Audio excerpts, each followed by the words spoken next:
Hello, fellow extraordinary game changers. Welcome to Musings from the phone booth. My name's Jennifer Mackey, and for those of you that have been involved in the kickoff, we've just started something called the Phone Booth Project. We've been doing it for a while, but we're taking it to the world.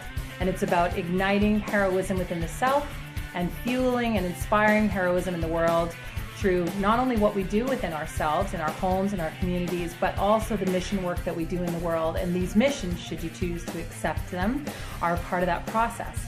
One of our bits of mission is going to be this Musings from the phone booth. Just fuel for the fire of heroism to inspire you and ignite us along our way.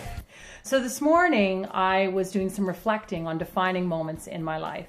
And this musing for today is called Drama, Drama, Drama, Set Me Free.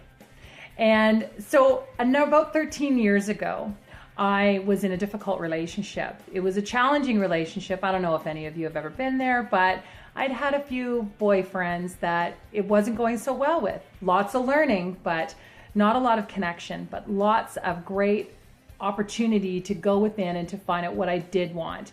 And these were all BT, by the way, before Todd, who is my husband. So anyway, I had this difficult exchange, and I was heated and I was emotional and I was angry, and I went to a place within myself that I honestly don't go very often. And I got off the phone, and he was actually in Europe and I was in Canada, and so there was distance and space in that way, but not distance from an emotional perspective. And I got off the phone and I actually had this wild bolt of lightning epiphany, and I said to myself, what if I had no drama in my relationships?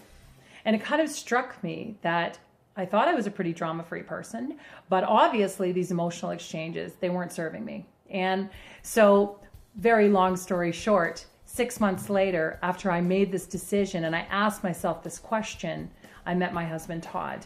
And it's actually our anniversary coming up this Saturday, and we've been married for 10 years and been together almost 13.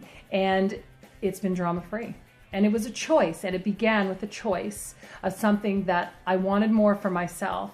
But in order to attract drama-free relationships, then you need to be that in your world. You need to be that, because we don't, let's face it, we don't attract what we want, we attract what we are.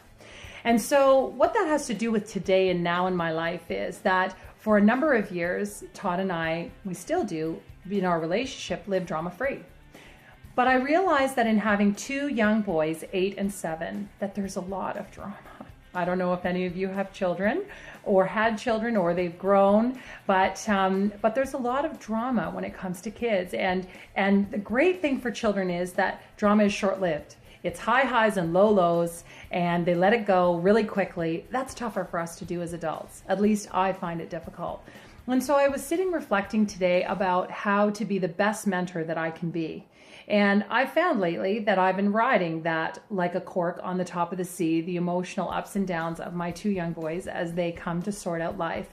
And even though I'm a person that is absolutely dedicated to meditation and mindfulness and being mindful in the moment, yeah, I totally lose my way many, many times. And so I was sitting reflecting, and I thought, epiphany, bolt of lightning, what if my relationship with my children was drama-free?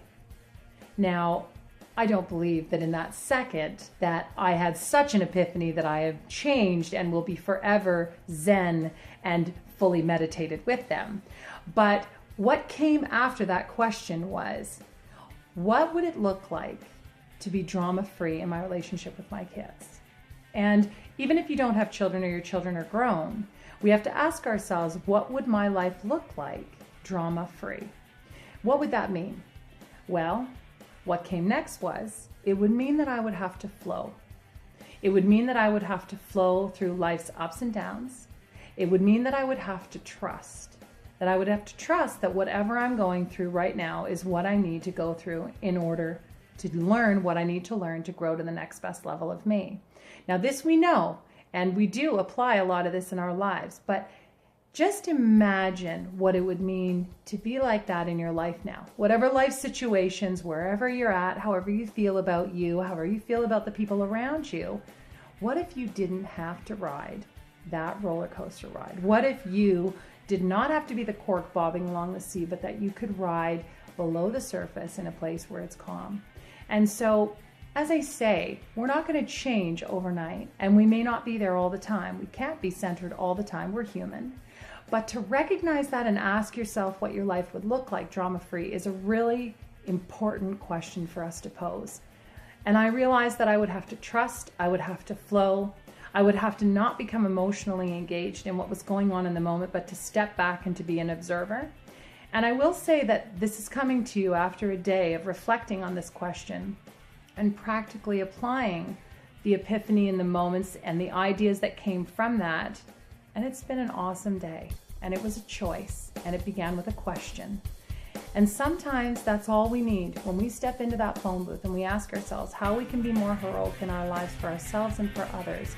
Sometimes it just begins with a question. So whether your question is, what would my life be like drama-free? My relationship be like drama-free? With my children, with my partner, with my colleagues? Just whatever that question is, reflect on it. Reflect on your answer and see if for 24 hours you can hold fast to the inspiration that comes and claim the hero within yourself and thus be an incredible hero for those around you. Look forward to seeing you next time in the phone booth. Have a wonderful day. Have an extraordinary, game-changing kind of day.